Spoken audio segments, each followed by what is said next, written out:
کہ رمضان المبارک کا مہینہ اللہ رب العزت قرآن پاک میں ارشاد فرماتا ہے وَأَقِمِ الصَّلَاةَ لِذِكْرِي. آج انسان رمضان میں کیا، رمضان کے علاوہ دنوں میں بھی نماز سے کوسوں دور ہیں. حالانکہ نماز اسلام کی جو 5 بنیاد ہیں ان میں سب سے اہم ترین جو فرض ہے، اہم وہ نماز ہے.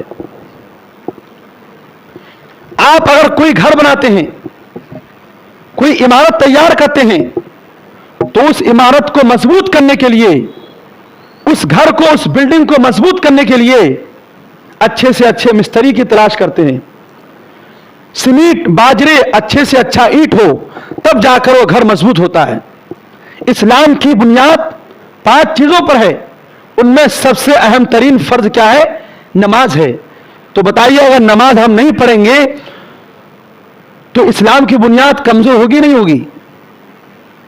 اور پھر سرکار نے فرمایا میری آنکھوں کی ٹھنڈک نماز میں ہے.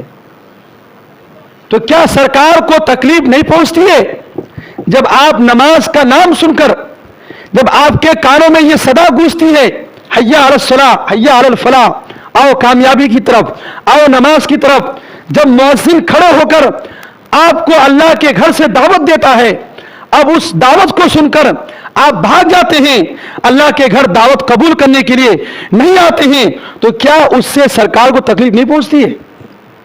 اس کا مطلب آپ سرکار کو تکلیف پہنچاتے ہیں.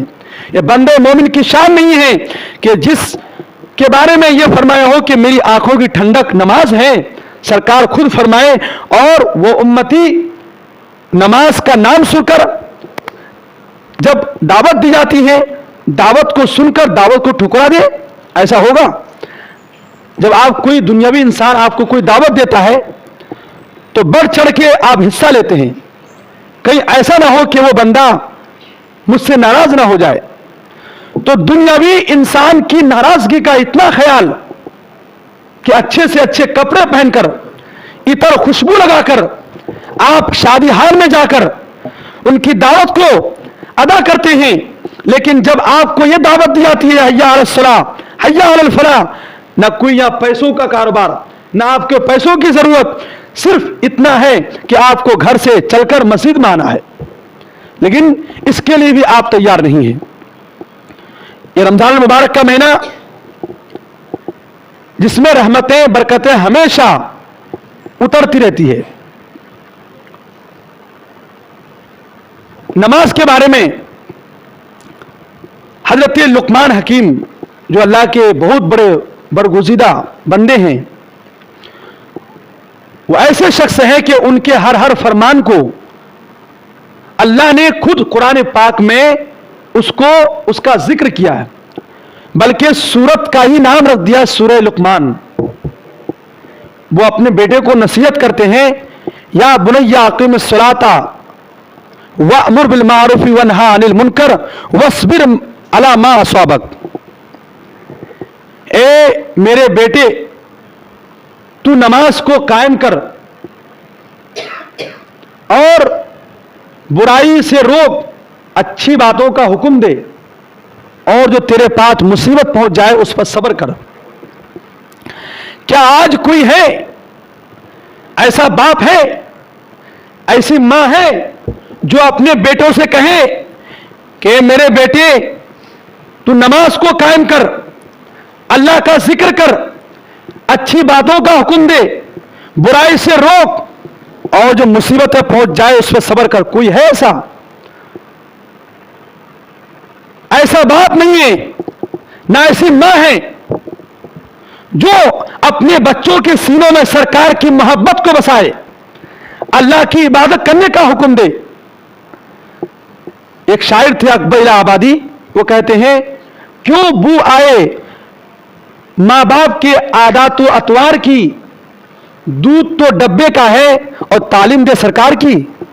یعنی ماں باپ بھی ایسے نہیں رہے، وہ ماں بھی ایسی تھی جو ماں اپنے بچوں کو سناتی تھی کہ میرے بیٹے، میرے بچے، سو جا یا مصطفیٰ کہتے کہتے کھلے آنکھ صلی اللہ کہتے کہتے، لیکن آج کی ماں بھی وہ نہیں ہے جو بچوں کو یاد مصطفیٰ سرکار کی یاد دلا کر سرکار کی نعت پڑھ کے بچوں کو سلاتی تھی۔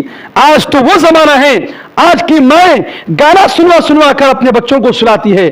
تو پھر وہ ماں، جس ماں کو، جو ماں اپنے بچے کو گانا سنا کر سلاتی ہے، تو پھر اس کا بچہ کیسا ہوگا؟ اس کا مطلب وہ زمانہ کوئی اور تھا کہ میرے بیٹے چلو تمہیں اللہ کی راہ میں قربان ہونا ہے، تو باپ کو اف تک بھی نہیں کہا، بلکہ سر تسلیم خم کر کے وہ باپ کے حکم کو مان کر وہ قربان گاہ کی طرف جاتے ہیں اور قربان ہونے کے لیے لیر جاتے ہیں۔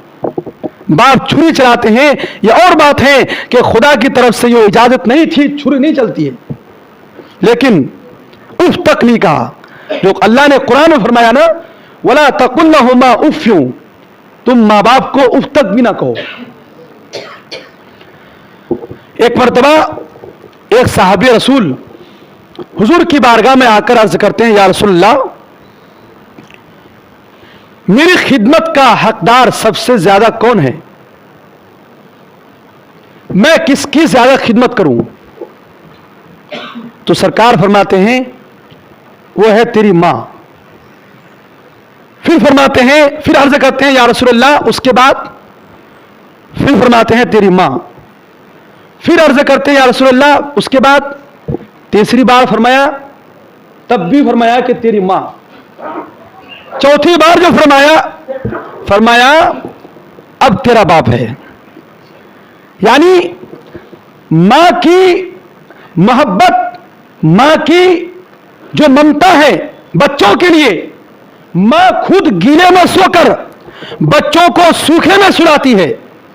ماں 9 ماہ تک اپنے بچے کو پیٹ میں لے کر گھومتی ہے، حمل کا بوجھ اٹھا کر لے کر پھرتی ہے۔ اگر بچہ روتا ہے تو ماں بچے کو خوش کرانے کے لیے نہ جانے کیا کیا کرتی ہے۔ سب سے بڑی قربانی یہ ہے کہ ہمیں جو دودھ پلاتی ہے نا، وہ دودھ نہیں ہے، حقیقت میں اس کا خون ہے۔ تو جو ماں اپنے بچے کو اپنے جسم کا خون پلائے تو کیا وہ باپ سے زیادہ خدمت کا حقدار نہیں ہوگی؟ اس لیے سرکار نے فرمایا، 3 بار فرمایا کہ تیری خدمت کا زیادہ حقدار جو ہے وہ ماں ہے۔ اور باپ یہ بھی کم نصیب والے نہیں۔ حدیث پاک ہے، طاعت الوالد فی طاعت اللہ و معصیت الوالد فی معصیت اللہ۔ یعنی والد کی رضامندی اللہ کی رضامندی ہے، اور والد کی نافرمانی یہ اللہ کی نافرمانی ہے۔ تو کتنا بلند مقام ہے باپ کا کہ والد کی بات ماننے کو، والد کے راضی کرنے کو یہ کہا جائے کہ تم نے اللہ کو راضی کر دیا۔ کتنا آسان نسخہ ہے۔ کوئی انسان اگر چاہے کہ اللہ کو راضی کرے تو اس کے لیے سرکار نے فرمایا اس کے لیے بہترین طریقہ یہ ہے کہ تم اپنے ماں باپ کو راضی کر دو تو اللہ خود راضی ہو جائے گا۔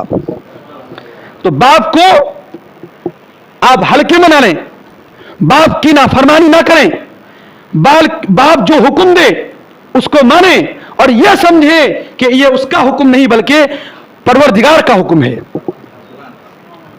اس لیے ماں باپ یہ بہت عظمت والے ہیں، اور ان کے ساتھ حسن سلوک کا بار بار اللہ نے قرآن میں حکم دیا، بار بار اللہ نے قرآن میں حکم دیا۔